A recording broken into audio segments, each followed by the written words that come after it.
Hello guys, आप लोगों का स्वागत है मेरे यूट्यूब चैनल पे। एक समय की बात है, एक घर में एक बूढ़ी औरत रहती थी जिसके पति की भी डेथ हो गई थी। वह अपने घर में अकेले ही रहती, अपने पेंशन से अपना गुजर बसर करती, अपना काम भी खुद ही करती, खुद खाना बनाती और खाती। कभी कभी बिना खाना खाए ही भूखे पेट सो जाती। वह अपनी लाइफ को किसी तरीके से बस जी रही थी, अपनी ज़िंदगी काट रही थी। एक दिन की बात है, वह घर के बाहर बैठी हुई रहती है। अभी वहाँ पे एक कुतिया आ जाती है जो कि गर्भवती रहती है। तब बूढ़ी औरत उसको ला करके एक रोटी देती है। फिर दूसरे दिन वही कुतिया आती है और फिर बुढ़िया उसको रोटी देती है। अब कुतिया उसके पास ही रहने लगती है। बूढ़ी औरत अब उसकी देखभाल करने लगती है, खुद भी खाना पकाती और उसके लिए भी बनाती। कुछ दिन के बाद कुतिया कुछ छोटे छोटे बच्चों को जन्म देती है। बहुत प्यारे प्यारे छोटे छोटे से बच्चे होते हैं। अब उनके लिए भी खाना पकाने लगती है। बुढ़िया को अब एक जीने का सहारा मिल गया रहता है। बहुत ही अच्छे से उन सबकी देखभाल करती है और उनके साथ खुश रहने लगती है। कुछ दिन हंसी खुशी बीतती है। उसके बाद बुढ़िया के पड़ोसी आसपास के आ जाते हैं और बुढ़िया को खरी खोटी सुनाने लगते हैं कि पता नहीं क्यों कुत्ते को पाल कर रखी है।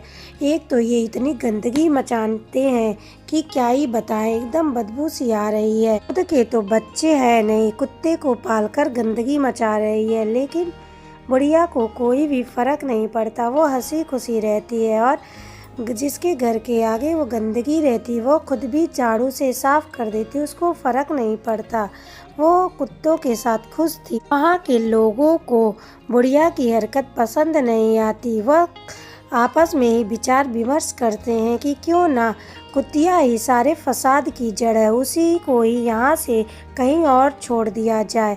अब वो मुंशी की गाड़ी बुलाते हैं और कुतिया को पकड़कर चुपके से छोड़ देते हैं।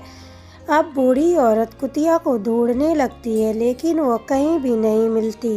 अब वो बहुत ही परेशान हो जाती है और घर के बाहर आकर बैठ जाती है और देखती है कि कुतिया के बच्चे भी रो रहे हैं अपनी माँ को ना पाकर। बूढ़ी औरत उनको देख करके रोने लगती है। बहुत दिन बीत जाता है, 3-4 दिन के बाद भी उसको कुतिया कहीं नहीं मिलती है। अब उसको पता चलता है कि वो लोग कुतिया को कहीं और छोड़ आए हैं। बहुत ही ज़्यादा दुखी रहती है, लेकिन अब वो कर भी क्या सकती थी। अब वो उसके बच्चे को पालती है और हंसी खुशी उनके साथ रहने लगती है। इस कहानी से हमें यह सीख मिलती है कि अभी भी कुछ लोग ऐसे हैं कि जानवरों से बहुत प्रेम करते हैं, उनको अपने परिवार की तरह रखते हैं। लेकिन कुछ लोग ऐसे भी होते हैं कि जिनसे उनकी खुशी देखी नहीं जाती और इंसानियत को तार तार कर देते हैं। अगर ये कहानी आप लोगों को अच्छी लगी हो तो लाइक, सब्सक्राइब और शेयर करें और लास्ट में कमेंट ज़रूर करें ऐसी अच्छी अच्छी कहानियाँ सुनने के लिए। धन्यवाद।